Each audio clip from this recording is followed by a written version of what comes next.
بسم اللہ الرحمن الرحیم. الحمدللہ والصلاة والسلام علی رسول اللہ وعلی آلہ واصحابہ ومن والاہ. میں جناب خالد رحمان صاحب کا تو خصوصی طور پہ شکریہ ادا کرنا چاہوں گا، اور ڈاکٹر ضیاء اللہ رحمانی صاحب کا بھی، کہ انہوں نے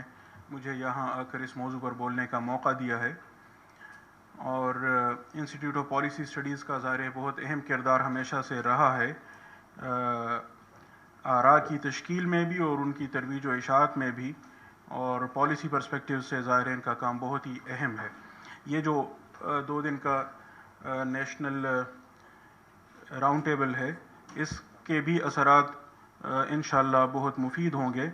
اور پاکستان میں ان موضوعات پر آئندہ کام کرنے کے لیے بہت سی راہیں کھل جائیں گی انشاءاللہ. بات آگے بڑھانے سے پہلے البتہ میں ایک بات کی طرف اشارہ ضرور کرنا چاہوں گا کہ جن دوستوں نے پہلے سیشن میں بھی شرکت کی ہے ان کی یاد دہانی کے لیے، کہ اگرچہ پہلے سیشن میں زیادہ تر گفتگو جنگ کے موضوع پر ہوئی اور اس سے متعلقہ امور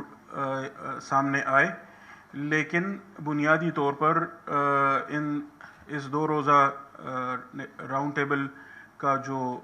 مرکزی تھیم ہے وہ ہیومینیٹیرین پرنسپلز ہیں، یعنی انسانیت کے وہ اصول جو ہیومینیٹیرین ایکشن کے حوالے سے، عمل کے حوالے سے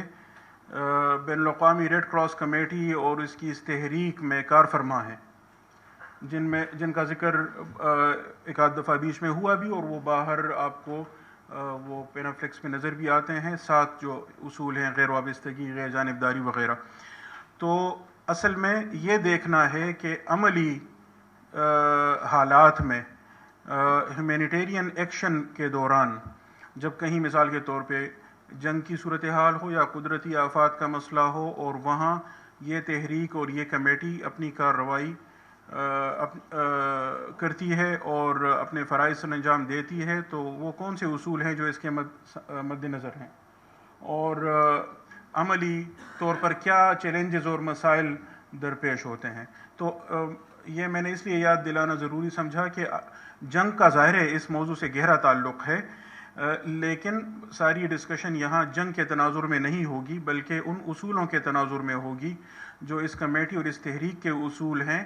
عملی حالات سے کیسے نمٹا جائے، ان میں وہ کون سے اصول ہیں جو اس کمیٹی کے پیش نظر رہتے ہیں اور اس تحریک کے بنیادی اصول کے طور پر وہ مانے جاتے ہیں. تو میرے خیال سے بحث اس تناظر میں آگے بڑھتی رہے تو زیادہ مناسب ہوگی. وقت بہت کم ہے، اس لیے میں صرف چند بنیادی نکات ہی آپ کے سامنے رکھنا چاہوں گا. صلیب و ہلال احمر کا تاریخی پس منظر مغربی تناظر میں، مجھے یہ عنوان دیا گیا ہے، اور اس سے متعلق بہت سارے امور ہیں، لیکن میں کوشش کروں گا کہ چند بنیادی چیزیں آپ کے سامنے رکھوں. ایک فونٹس کا تھوڑا سا مسئلہ ہوگا، کیونکہ پریزنٹیشن میں نے اپنے لیپ ٹاپ میں بنائی تھی اور فونٹس ایمبیڈڈ ہیں، لیکن بہرحال کچھ نہ کچھ سلسلہ چلتا رہے گا. عام طور پر ہم یہ مانتے ہیں، اور اس میں ظاہر کوئی بہت بڑا اختلاف نہیں ہوگا، کہ جنگ کو منضبط کرنے کے لیے انسانی تاریخ میں ہمیشہ سے کچھ نہ کچھ اصول لوگوں نے وضع کیے ہیں، اور ان میں لوگوں سے زیادہ اہم رول ظاہر مذاہب کا رہا ہے. آسمانی رہنمائی انسانوں کو ابتدا سے ہی حاصل رہی ہے، اور اس وجہ سے جس طرح زندگی کے تمام امور سے متعلق، دیگر امور سے متعلق رہنمائی تھی، اسی طرح جنگ کے متعلق بھی رہنمائی انسانوں کو دی گئی تھی. مختلف مذاہب میں اس کی مختلف شکلیں ہمارے سامنے موجود ہیں، اور مختلف تہذیبوں میں بھی اس کے مظاہر ہمارے سامنے موجود ہیں. بالخصوص یہاں عام طور پر حوالہ دیا جاتا ہے رومی قانون کا، اس سے پہلے یونانی قانون جنگ پر بھی بحث کی جاتی ہے، یہودیوں کے قانون جنگ پر بھی بات کی جاتی ہے، اور تہذیبوں اور مذاہب میں بھی ذکر کیا جاتا ہے. لیکن جس سیاق و سباق میں ہم گفتگو کر رہے ہیں مغربی تناظر میں،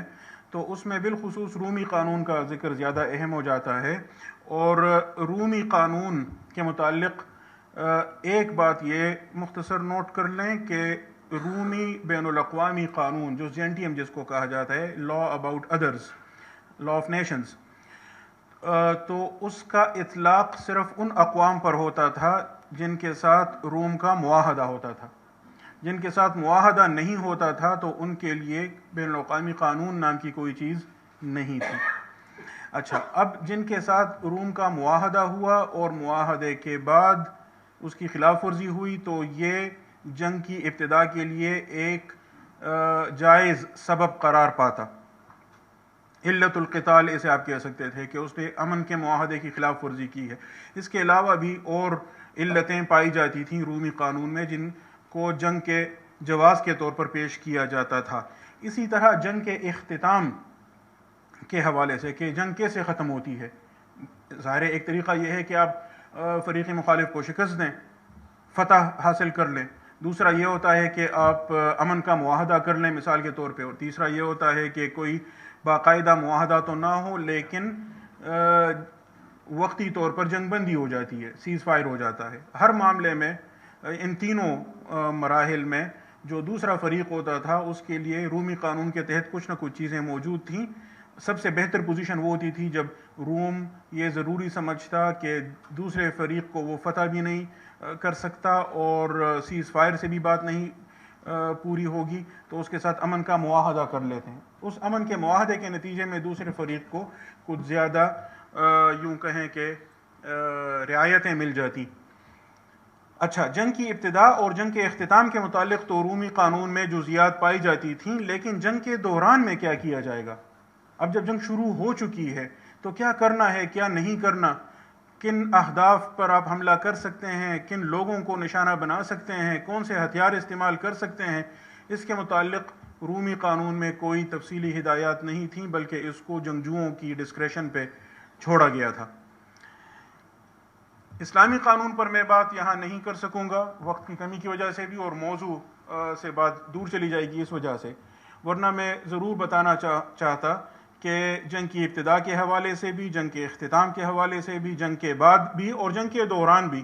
اسلامی شریعت نے انتہائی تفصیلی احکام دیے ہیں قرآن و سنت میں، اور پھر فقہا نے جیسے ان کو تفصیل سے مدون کیا وہ ایک الگ پوری داستان ہے. موضوع کی طرف آتے ہوئے دوسرا نقطہ میں آپ کے سامنے یہ رکھوں گا. یہاں تک تو ہم نے یہ نوٹ کیا کہ جنگ کو منضبط کرنے کے لیے مختلف مذاہب میں بھی، تہذیبوں میں بھی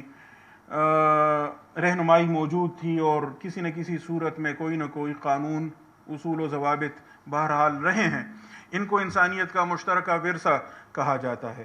لیکن یہ جس کو بین الاقوامی قانون انسانیت کہا جاتا ہے، جس پر آج ہم گفتگو کرنے جا رہے ہیں، انٹرنیشنل ہیومینیٹیرین لاء،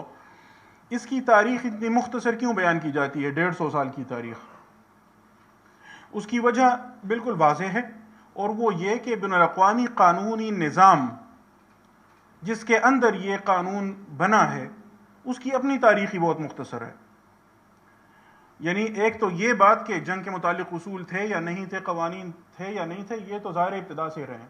لیکن یہ کہ جس کو ہم آج بین الاقوامی قانون انسانیت کہتے ہیں، انٹرنیشنل ہیومینیٹیرین لاء، وہ اصل میں پروڈکٹ ہے ایک مخصوص تاریخی پس منظر میں جو عوامل کار فرما تھے اس کے نتیجے میں ایک پروڈکٹ وجود میں آئی ہے، اور وہ پروڈکٹ ہے نیشن سٹیٹ سسٹم کی، قومی ریاستوں پر مبنی جو نظام 1648 عیسوی میں ویسٹفالیہ کے معاہدے کے نتیجے میں وجود میں آیا. اس نیشن سٹیٹ سسٹم کے اندر جنگ کو منضبط کرنے کے لیے قانون کیسے بنا؟ تو ظاہر ہے وہ 1648 کے بعد ہی اس کی بات کی جائے گی. اور 1648 ویسٹفالیہ کے معاہدے کے ذریعے جب مقدس رومی سلطنت، ہولی رومن امپائر کے خاتمے کا اعلان کیا گیا، یورپ میں الگ الگ ریاستوں کا وجود تسلیم کیا گیا، تو ان ریاستوں کی آپس میں جنگیں بھی ہوتی رہیں. تو ان کے تعامل سے اور باہمی معاہدات سے جو قانون وجود میں آیا اس کو بین الاقوامی قانون کہتے ہیں. اور اس کا ایک جز ظاہر ہے جیسے پرامن تعلقات کے بارے میں یا غیر جانبداری کے بارے میں تھا، تو ایک جز اس کا جنگ کے متعلق بھی تھا، اور پھر جنگ کے جواز کے بارے میں بھی، جنگ کے آداب کے بارے میں بھی. اس لیے یہ تاریخ بہت مختصر ہے. یہ جو ویسٹفالیہ کا معاہدہ 1648 عیسوی میں ہوا، اس معاہدے میں وہی لوگ شریک تھے جو پہلے مقدس رومی سلطنت کے نام سے جو سلطنت موجود تھی اس کا حصہ تھے، اور اب ان کو الگ ریاستوں کے طور پر ان کا وجود تسلیم کیا گیا. اگلے 200 سال تک اگلے 200 سال تک اس نظام میں سوائے مسیحی یورپی طاقتوں کے، ان طاقتوں کے سوا جو مقدس رومی سلطنت کا حصہ تھے، کسی غیر مسیحی، کسی غیر یورپی طاقت کو شریک نہیں کیا گیا۔ پہلی دفعہ 1856 میں معاہدہ پیرس کے ذریعے عثمانی خلافت کے لیے کچھ حقوق تسلیم کیے گئے اور ان کو بھی اس نظام کا یوں کہیں جزوی طور پر حصہ مان لیا گیا۔ ہاں، ڈاکٹر غازی صاحب مرحوم کے بقول پھر بھی بات ادھوری تھی، کیونکہ بہرحال عثمانی خلافت غیر مسیحی نہ صحیح لیکن نیم یورپی تو تھی۔ لیکن بہرحال یہ یوں آپ کہہ سکتے ہیں کہ یورپ اور مسیحیت کے تناظر سے تھوڑا سا معاملہ آگے بڑھا جب 1856 عیسوی میں پہلی دفعہ معاہدہ پیرس میں ترکی کو بھی شامل کیا گیا۔ غیر مسیحی اور غیر یورپی اقوام کی کیا حیثیت تھی؟ اس معاہدے کے 50 سال بعد بھی اوپن ہائم، جو انٹرنیشنل لاء پہ بڑا ماہر سمجھا جاتا ہے اور اتھارٹی کے طور پر اس کو کوٹ کیا جاتا ہے، تفصیل سے اس نے واضح کیا ہے کہ یہ بین الاقوامی قانون بنیادی طور پر مسیحی یورپی اقوام کا تشکیل کردہ قانون ہے، اور غیر مسیحی غیر یورپی اقوام اس میں ہماری شرائط پر ہی شامل ہو سکتی ہیں اس نظام میں۔ یہ بنیادی آئیڈیا تھا۔ البتہ 20ویں صدی عیسوی کے آخر تک جاتے ہوئے، بالخصوص 20ویں صدی عیسوی کے نصف ثانی میں، یعنی آپ کہہ سکتے ہیں 1945 اور اس کے بعد، کوشش شعوری طور پر یہ کی گئی ہے کہ اس قانون کو مسیحی اصطلاحات سے اور مسیحی ذخیرہ الفاظ سے اور مسیحی اصولوں سے آزاد کرا کر غیر مذہبی بنیادوں پر پیش کیا جائے اور اس کو انسانیت کے، پوری دنیا کے ایک مشترکہ ورثے کے طور پر پیش کیا جائے۔ یہ بین الاقوامی قانون کے بارے میں بات تھی۔ اب آئیے ریڈ کراس کی تحریک کے متعلق کہ اس کا آغاز کیسے ہوا۔ 1859 میں ایک جنگ ہوئی، بڑی مشہور جنگ رہی، سولفرینو کی جنگ اسے کہا جاتا ہے، سولفرینو اٹلی میں ہے، اور اس میں فرانس، آسٹریا اور ان کے اتحادیوں کی جنگ ہوئی۔ بہت زیادہ لوگ زخمی ہوئے، مارے گئے، زخمیوں کا پرسان حال کوئی نہیں تھا، لاشیں پڑی ہوئی تھیں۔ ایک سوئٹزرلینڈ سے تعلق رکھنے والا تاجر تھا، ہنری دونا، اس نے، اور وہ بہت ہی یوں کہیں کہ نرم دل والا آدمی تھا اور مسیحی اخلاقیات کو عملی زندگی میں برتنے کا قائل تھا، اس وجہ سے، یعنی بہت مذہبی شخصیت تھی اس کی اور کردار بھی اس کا اسی طرح کا تھا۔ اس نے جب یہ سارا منظر دیکھا تو بہت زیادہ اس نے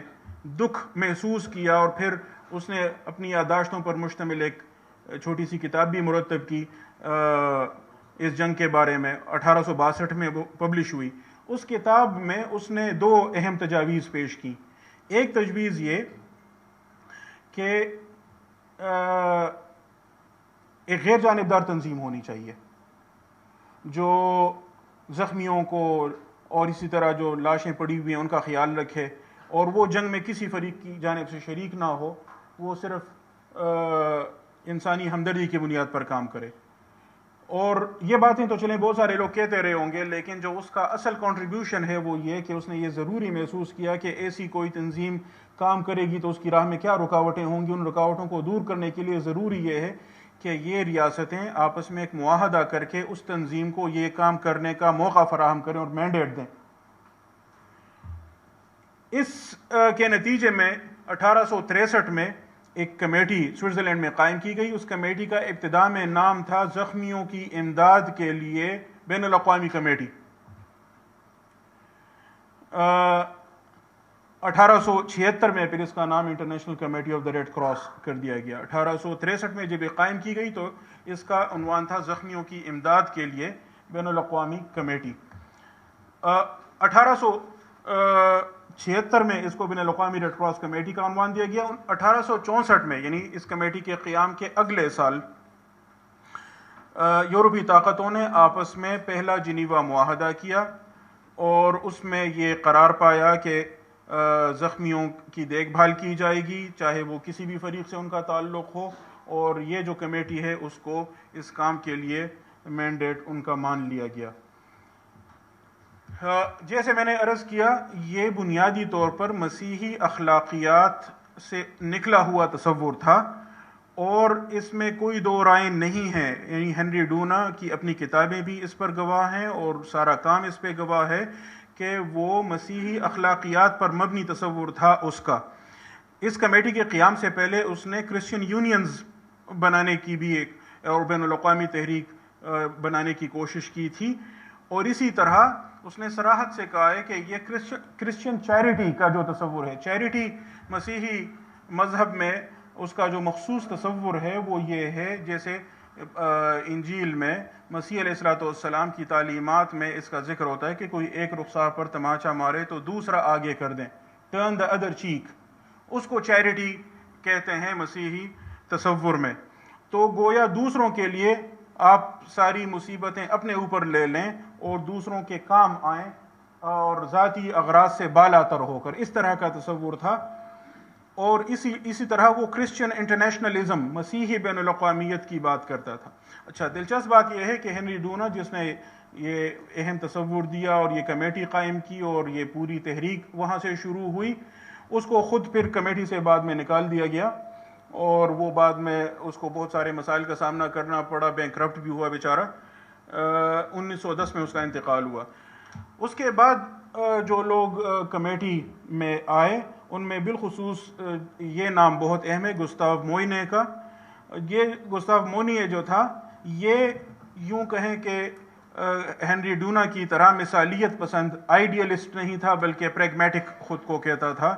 اور ریئلسٹک تھا۔ تو اس نے کوشش کی کہ اس کو مسیحی اثرات سے آزاد کیا جائے اور تاکہ سب کے لیے قابل قبول کیا جائے۔ اس نے دیکھ لیا تھا کہ معاملہ صرف یورپ تک محدود نہیں رہا، بلکہ اس میں غیر یورپی طاقتیں بھی شامل ہونے جا رہی ہیں اور غیر مسیحی اقوام بھی شامل ہونے جا رہی ہیں۔ تو ان کو اکوموڈیٹ کرنے کے لیے اس کو مسیحیت سے ہم کیسے الگ کر لیں، ممیز کر لیں۔ اور اسی طرح اس کا خیال تھا کہ اس کو جب ہم مسیحیت کے اس تناظر سے اور یورپی تناظر سے چھڑائیں گے تو اس کو آفاقی طور پر، عالمی طور پر قبولیت مل جائے گی۔ یہ معاملہ اس وقت بالخصوص سامنے آیا جب عثمانی خلافت کے ساتھ معاملات شروع ہوئے، یعنی اس وقت تک تو مسیحی یورپی قومی ریاستیں آپس میں لگی ہوئی تھیں۔ 1865 میں یعنی 1864 میں جنیوا کا معاہدہ ہوا اور 1865 میں ترکی نے اس کی توثیق کی اور اپنے اوپر اس کی پابندی لازم کی۔ نہ صرف معاہدہ کیا بلکہ سلطان نے، خلیفہ نے پھر فرامین بھی جاری کیے کہ اس کمیٹی کو ہم یہ کام کرنے دیں گے اور ان پر حملہ بھی نہیں کیا جائے گا، ان کو تحفظ بھی فراہم کیا جائے گا وغیرہ۔ اسی طرح 1875 میں ایران نے بھی اس معاہدے کی توثیق کی، لیکن دونوں جانب سے، ترکی سے بھی ایران کی جانب سے بھی، سب سے بڑا مسئلہ کمیٹی کے نشان کے متعلق اٹھا کہ یہ جو ریڈ کراس ہے اس پر اعتراضات سامنے آئے، اور عملی طور پر اس معاملے سے نمٹنا پڑا گستاو موئینے کو اور International committee of the red Cross کو بلقان کی جنگ میں 1874 میں، جب عثمانی خلافت کے اندر یوں کہیں مسیحیوں کی اور مسلمانوں کی آپس میں جنگ شروع ہوئی۔ پھر اس جنگ میں سربیا، مونٹینیگرو اور روس بھی جب آہستہ آہستہ شامل ہو گئے، اب ادھر سے ان کے پاس بھی صلیب کے نشانات ہیں، اور یہ جو کمیٹی کام کر رہی ہے اس کے پاس بھی صلیب کا نشان ہے، اور پیچھے صدیوں کی تاریخ بھی ہے کہ عثمانی خلافت نے تو ہلال کا نشان صلیبی جنگوں کے تناظر میں مسیحی اقوام سے مقابلے کے لیے ہی بنایا ہوا تھا۔ تو ہلال اور صلیب کی آپس میں کشمکش تو صدیوں سے جاری تھی۔ تو اگرچہ سلطان کے فرامین بھی تھے، لیکن اس کے باوجود جنگ میں ریڈ کراس کمیٹی کے ارکان کو بھی نشانہ بنایا گیا اور بار بار یہ مسائل بہت شدت سے سامنے آئے۔ اس وقت کمیٹی نے ترکی کو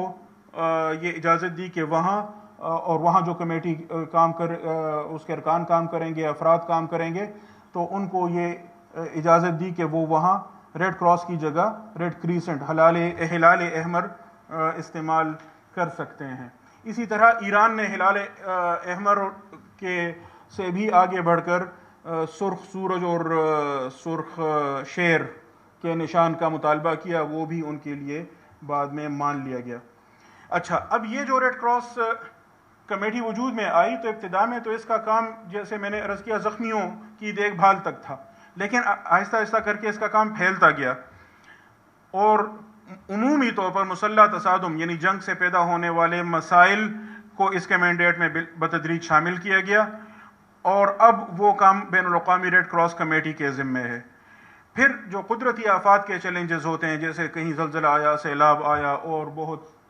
اس میں بھی بہت زیادہ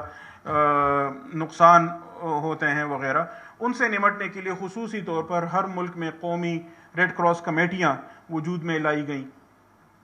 اور پھر ان کمیٹیوں کی آپس میں کوآرڈینیشن کے لیے، باہمی ارتباط کے لیے اور تعاون کے لیے ایک وفاق بھی تشکیل دیا گیا، Federation of National Red Cross and Red Crescent Committees. تو ان تین کو آپ یوں کہہ سکتے ہیں کہ اس ریڈ کراس موومنٹ کے تین عناصر ان کو کہہ سکتے ہیں۔ جنگ سے متعلق امور سے نمٹنے کے لیے ICRC ہوتی ہے، ریڈ کراس کمیٹی، اور قدرتی آفات کے لیے ہر ملک کی اپنی قومی کمیٹی ہوتی، کہیں ریڈ کراس کمیٹی ہوتی ہے، کہیں ریڈ کریسنٹ کمیٹی ہوتی ہے۔ پاکستان میں بھٹو صاحب کے دور تک ریڈ کراس کمیٹی کہا جاتا تھا اسے، اس کے بعد سے انجمن ہلال احمر کہا جانے لگا اسے، اور پھر ان کے آپس میں کوآرڈینیشن کے لیے فیڈریشن بھی ہے۔ بین الاقوامی قانون انسانیت اس کے ساتھ ساتھ یوں کہیں اس کا ارتقاء ہوتا رہا۔ 1899 1907 کی ہیگ کانفرنسز میں بھی بہت ساری چیزیں معاہدات کی صورت میں سامنے آئیں۔ پہلی جنگ عظیم کے بعد بالخصوص جنگی قیدیوں کے متعلق معاہدہ، پھر دوسری جنگ عظیم کے بعد 4 مفصل معاہدات ہوئے جن کو ہم جنیوا معاہدات کہتے ہیں 1949 کے۔ میں ان کی تفصیل میں نہیں جا سکتا وقت کی کمی کی وجہ سے، لیکن 2 اہم چیلنجز ہیں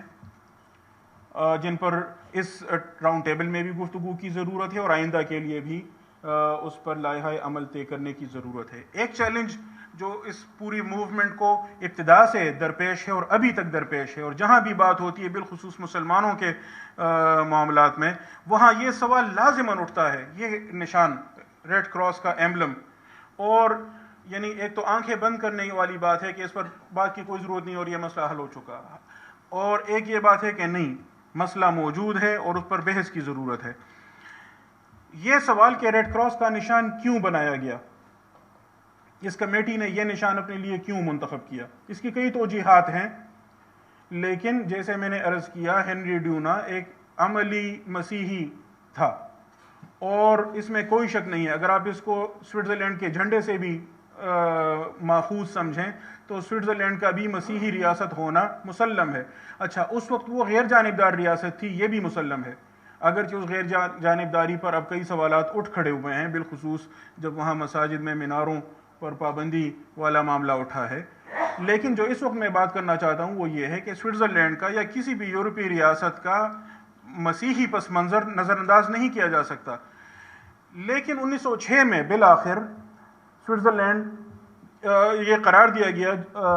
ریویژن کانفرنس میں کہ ہم نے یہ نشان اس لیے بنایا ہے کہ ہم نے سوئٹزرلینڈ کے پرچم کو یوں کہیں کہ اس کو معکوس کر دیا ہے، ریورس کر دیا ہے۔ سوئٹزرلینڈ کا پرچم آپ کو معلوم ہے کہ وہ white background, red background کے ساتھ وائٹ کراس اس میں ہوتا ہے، اس کو ریورس کر کے red cross with white background, سفید پس منظر کے ساتھ سرخ صلیب۔ اسی طرح ہلال احمر کے بارے میں کہ ترکی کے پرچم کو ریورس کیا گیا۔ اچھا، تاریخی حقیقت یہ ہے کہ کراس کے علاوہ دیگر نشانات کے استعمال کی اجازت تو دی گئی تھی، جیسے میں نے کہا 1875 کی جنگ میں بھی اور اس کے بعد بھی، لیکن باقاعدہ طور پر نشان کے طور پر ان کو تسلیم کیا گیا 1929 میں، جب ایک اور جنیوا معاہدہ ہوا تو اس میں ان کو باقاعدہ تسلیم شدہ نشانات کی حیثیت مل گئی۔ 2005 میں ایک تیسرا اضافی پروٹوکول، 1949 کے معاہدات کے بعد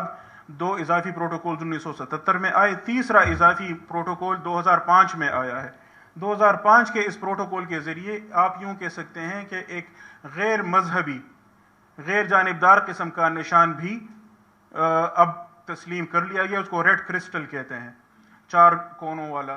کرسٹل ہوتا ہے۔ آپ اس کرسٹل کو الگ سے بھی یوز کر سکتے ہیں اور اس کو کسی اور چیز کے ساتھ بھی استعمال کر سکتے ہیں، اس کے اندر بھی کوئی چیز استعمال کر سکتے ہیں وغیرہ، لیکن وہ اب یوں کہہ سکتے ہیں کہ اس طرح اس مسیحی بنیاد سے الگ ہونے کی کوشش کی گئی ہے۔ البتہ دوسرا چیلنج یہ ہے کہ ہمارے ہاں تو بحث اس پر ہوتی ہے یہ مسیحیوں کا نشان ہے یا نہیں ہے، صلیب ہے یا نہیں ہے۔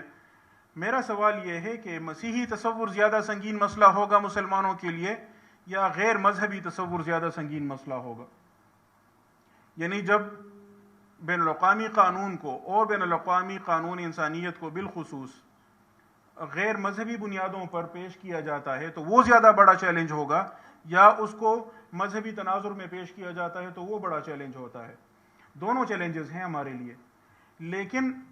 جب آپ مذہب سے ماورا انسانیت کی بنیاد پر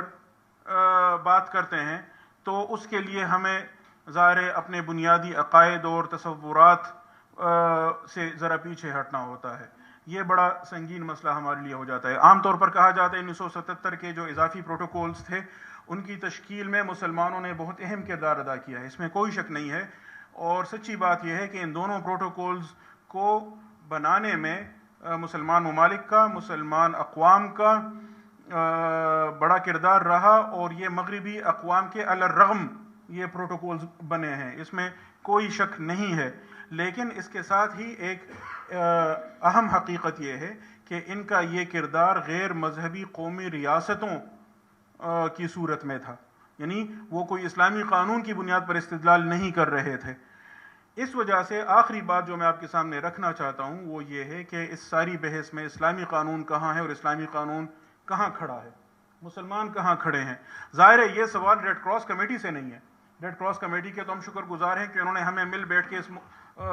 سوال پر بحث کا موقع فراہم کیا ہے، لیکن سوچنے کی بات تو ہے کہ اسلامی قانون کہاں ہے۔ اسلامی قانون اور بین الاقوامی قانون انسانیت پر تحقیقی کام بہت عرصے سے جاری ہے، پاکستان کے اندر بھی، پاکستان سے باہر بھی بہت بڑے بڑے اسکالرز نے اس پہ کام کیا ہے، اور جیسے ڈاکٹر قبلہ ایاز صاحب نے پچھلے سیشن میں ذکر کیا، پاکستان میں بالخصوص ڈاکٹر منیر صاحب موجود ہیں، ان کا کام آپ یوں کہہ سکتے ہیں کہ پائنیئر ورک کی حیثیتوں سے حاصل ہے، کیونکہ وہیں سے یہ ساری کاوش شروع ہوتی ہے، اور اس قانون کے مختلف پہلوؤں پر اور پھر اسلام کے ساتھ اس کی کہاں تک کمپیٹیبلٹی ہے اور کیا کیا چیلنجز یا ٹینشنز کے ایریاز ہیں، اس پر کافی سارا کام ان کا بھی ہے، اور ان سے پہلے ان کے بعد بھی لوگوں نے کیا ہے اور اب بھی جاری ہے۔ وہ انفرادی طور پر بھی جاری ہے، وہ ہو سکتا ہے ادارہ جاتی لیول پر بھی جاری ہو، لیکن ابھی ریاستی سطح پر اسے ریکگنیشن ملنے میں کافی سارے کام کی ضرورت ہے۔ تقابلی جائزے پر بھی کئی سارے سوالات اٹھ سکتے ہیں۔ مثال کے طور پر تقابلی جائزہ آپ جب اسلام کا اور اسلامی قانون کا اور بین الاقوامی قانون انسانیت کا کرتے ہیں تو آپ کے پاس کیا ہوتا ہے، یعنی آپ اسٹینڈرڈ کے طور پر اس کو دیکھتے ہیں اور اس کے ساتھ اس کا موازنہ کرتے ہیں، یا اسے دیکھتے ہیں اور اس کی روشنی میں اس کی طرف دیکھتے ہیں، آپ کا سٹارٹنگ پوائنٹ کیا ہوتا ہے؟ اور پھر عام طور پر جیسے ہوتا ہے تقابلی جائزے میں بعض اوقات بہت سپرفیشل قسم کی، سطحی قسم کی چیزیں بھی آ جاتی ہیں، اور جو ڈیپر جورسپروڈینشل ایشوز ہوتے ہیں، اصولی مباحث ہوتے ہیں، ان تک شاید بات نہیں پہنچ پاتی۔ یہ بات البتہ بہت ہمارے لیے قابل رشک بھی ہے اور قابل فخر بھی ہے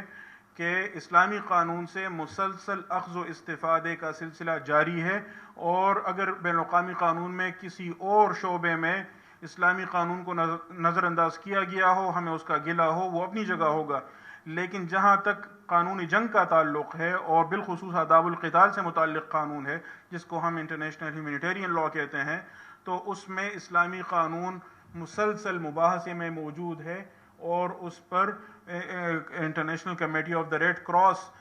کے زیر اہتمام بھی چند چیزوں کا، چند کانفرنسز کا حوالہ رحمانی صاحب نے دیا، اس کے علاوہ بہت سارے ہوتے ہیں، اور سب سے اہم کام یہ ہے کہ بین الاقوامی قانونی نظام کی حیثیت سے اسلامی قانون کو مستقل حیثیت اس کے لیے International committee of the red Cross نے مانی ہوئی ہے۔ لاسٹ ایئر اکتوبر یا ستمبر 2018 میں جنیوا میں تقریباً 30 ماہرین کو انہوں نے اکٹھا کیا، بین الاقوامی قانون انسانیت اور اسلامی قانون کے ماہرین کو، جس میں مجھے بھی شرکت کا موقع ملا۔ اس موقع پر ہمیں یہ بتایا گیا، یعنی ایک تو یہ کہ وہاں اسلامک لا اور ہیومینیٹیرین لا کے ایکسپرٹس کی یہ کوئی پہلی میٹنگ نہیں تھی، اس کے علاوہ اس سے پہلے بھی ہوتی رہی، اس کے بعد بھی سلسلہ جاری ہے. لیکن جو اہم بات وہاں ہمارے سامنے آئی وہ یہ کہ بین الاقوامی ریڈ کراس کمیٹی کے ہیڈ کوارٹرز میں پہلے 2 بین الاقوامی قانونی نظاموں کے متعلق شعبے تھے، کامن لا اور سول لا، یعنی انگریزی اور فرانسیسی نظام. اب وہاں ایک مستقل تیسرا شعبہ ہے جس کا حوالہ رحمانی صاحب نے بھی دیا، داؤدی صاحب، احمد داؤدی، جہاں کام کرتے ہیں. مستقل بین الاقوامی قانونی نظام کی حیثیت سے اسلامی قانون کو وہاں دیکھا جاتا ہے. اور جب بین الاقوامی معاہدات میں بالخصوص عدالت انصاف کے منشور میں کہا گیا ہے کہ کسی بھی معاملے کا بین الاقوامی قانون کی روشنی میں جائزہ لیتے ہوئے کن مآخذ کو عدالت مد نظر رکھے گی، تو بین الاقوامی معاہدات اور عرف کے علاوہ اس میں جو تیسری چیز ہے کہ مہذب اقوام کے مسلمہ قانونی اصول. تو ان قانونی اصولوں میں اب صرف یوں کہیں کامن لا یا سول لا کو نہیں دیکھا جاتا، اسلامی قانون کو بھی دیکھا جاتا ہے. یہ اس کمیٹی کا یوں کہیں جو وہ کام ہے جو گستاو موئنے کا تھا، کہ اس نے کہا کہ اس کو ہم نے مسیحی بنیادوں سے نکال کے عمومی قبولیت دلوانی ہے، تو اس وجہ سے اس نے اس کا پورا مینڈیٹ یوں کہیں یا اپروچ تبدیل کر لی. باقی ڈسکشن شاید کوشچنز آنسر کی صورت میں ہو، اگر میں نے زیادہ وقت لیا ہو تو اس کے لیے میں معذرت چاہتا ہوں.